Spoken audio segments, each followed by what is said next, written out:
Diaper rashes நம்ம pants மாதிரி use பண்ணாலும் சரி, இல்லை வந்து டேப்டு டயப்பர்ஸ் யூஸ் பண்ணாலும் சரி, நம்ம யூஸ் பண்ண டயப்பர் இல்லாமல் நம்ம வைப்ஸ்னாலேயும் நமக்கு வந்து ரேஷஸ் வரதுக்கான வாய்ப்புகள் இருக்குது. பிகாஸ் நம்ம வைப்ஸ் யூஸ் பண்ணும்போது அப் அண்ட் டவுன் பொசிஷனில் யூஸ் பண்ணக்கூடாது. தொட்டு எடுக்கிற மாதிரி யூஸ் பண்ணால் நமக்கு ரேஷஸ் வராது, அவாய்ட் பண்ணலாம். தென் அதே மாதிரி அந்த இடம் இல்லாமல் கழுத்துக்கிட்ட, கை மடிப்புக்கிட்ட, காதுக்கிட்ட இந்த இடத்துல ரேஷஸ் வரத்துக்கு வாய்ப்பு இருக்குது. ஸோ அந்த இடத்தையும் நம்ம வந்து பார்த்து க்ளீன் பண்ணிக்கணும். இது நான் பண்ண ஒரு தப்பு. ஸோ ஒரு எக்ஸ்பீரியன்ஸில் உங்களுக்கு சொல்கிறேன். பேபி நெயில்ஸ் வந்துட்டு அதுவாக விழுந்துரும்னு சொல்லுவாங்க. கண்டிப்பாக அதுவாக விழுவாது, நாம் தான் கட் பண்ணணும். பேபியோட பெல்லி பட்டன் வந்து அதுவாக விழுந்ததுக்கப்புறம் 5 or 9 13 டேஸில் விழவும். அதுவாக விழுந்ததுக்கப்புறம் அந்த இடத்துல நம்ம எந்த க்ரீமோ எண்ணெயோ வைக்கக்கூடாது. உப்பு ஒத்தனம் கொடுக்கலாம். இது டாக்டர் சொன்ன அட்வைஸ். உப்பு ஒத்தனம் அப்படிங்கிறது வெறும் காட்டன் துணியில் கொஞ்சமாக கல்லுப்பு போட்டு அது மேலே ஒத்தி எடுத்தால் போதும், வேறு எதுவும் பண்ண தேவையில்லை.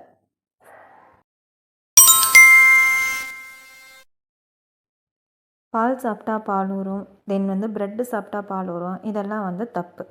இதெல்லாம் வந்துட்டு மூட நம்பிக்கை.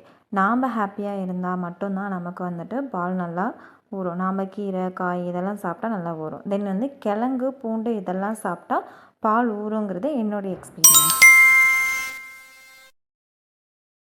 நம்ம ஃபீட் பண்ணும்போது நம்ம பேபியோட ஹெட் வந்து நம்மளுடைய எல்போ கிட்டே இருந்துச்சு அப்படின்னா அது வந்துட்டு கரெக்டான மெத்தட்னு அர்த்தம். நம்ம ஃபீட் பண்ணும்போது ஸ்ட்ரைட்டாக உட்காந்து ஃபீட் பண்ணக்கூடாது. பேக்கில் சாஞ்சு பேக்கில் பில்லோ வச்சு கொடுத்தா பேக் பெயின் வராது.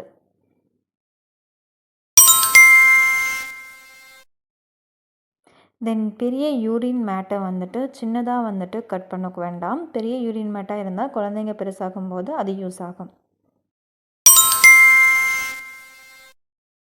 தலையில் வைக்கிற ஆயில் வேறு எந்த பாடி பார்ட்ஸ்லையும் படாமல் யூஸ் பண்ணணும்.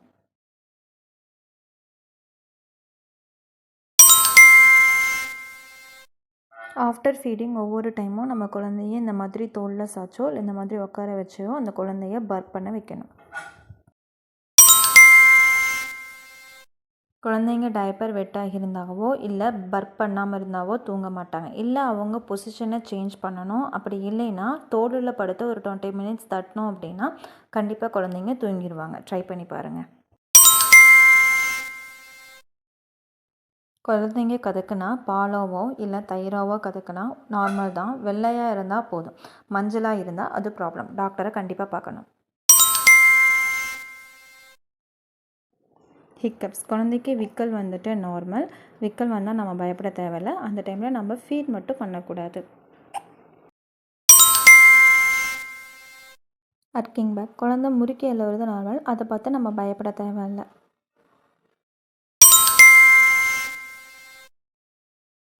குழந்தைய கண்டிப்பாக wrap பண்ணி வைக்கணும். அப்போ நல்லா தூங்குவாங்க. அவங்களுக்கு கண்டிப்பாக ஹீட் தேவை. இதெல்லாம் எனக்கு இருந்த டவுட்டும் அண்ட் எக்ஸ்பீரியன்ஸ்லேயும் நான் டாக்டர்கிட்ட கேட்டு தெரிஞ்சுக்கிட்டது. ஸோ கண்டிப்பாக இது உங்களுக்கு ஏதாவது ஒரு வகையில் யூஸ்ஃபுல்லாக இருந்திருக்கும்னு நினைக்கிறேன். தேங்க்ஸ் ஃபார் வாட்சிங். நெக்ஸ்ட் வீடியோவில் பார்ப்போம்.